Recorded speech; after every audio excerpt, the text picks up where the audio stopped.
Welcome to another episode of Security Minutes with SecurityHQ. If you're counting along, this is episode 6. I have with me Farhan and Mitch again. I really want to take this opportunity to dive a little bit deeper into managed cyber defense. We've covered a lot of ground so far in this series, but for me, this is really where the rubber hits the road, because this is the solutions that really make up the managed cyber defense offering. Farhan, it'd be great if you could just take us through what those solutions are. So managed cyber defense is basically built on three different services, three type of services, I would say. So there's managed defense, which covers the managed defense for events, managed defense for endpoints, managed defense for threat risk intelligence, and then there is managed risks. So where we cover management of solutions like vulnerability.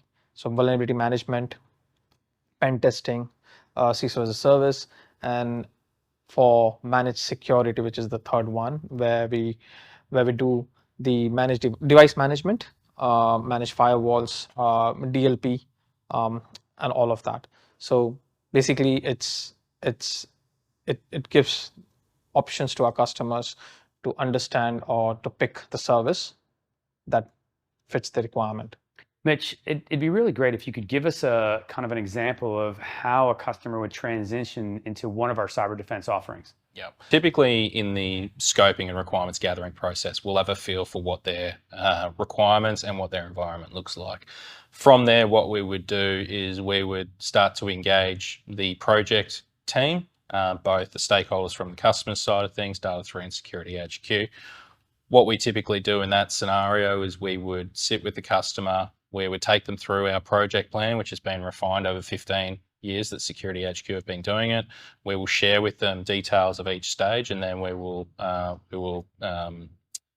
check that with the customer in terms of if there's anything, any other requirements or factors that we need to incorporate into the overall plan. So we've done this hundreds of times, which means we've got a really efficient process where it's clearly outlined what the customer needs to do, what we need to do.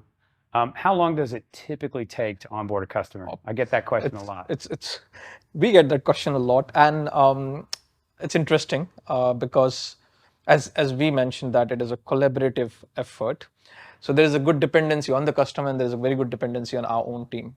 So I would say it is customizable.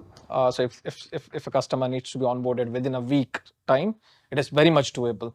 And we have done that. We have done that with many of our customers where we have onboarded or transitioned in within a week's time. Typically, I would say it would take between 3 to 4 weeks, but it can be done in a week. So a bit of a sliding scale there, but the reality of it is that it's an efficient process, yeah. and we strive to do it as quickly as possible. Absolutely, yeah. Mitch, Farhan, thank you very much. Some great insights on the offerings that live under the managed cyber defense portfolio. Please join us for our final episode where we're going to summarize everything into some key takeaways and final thoughts. Thank you very much.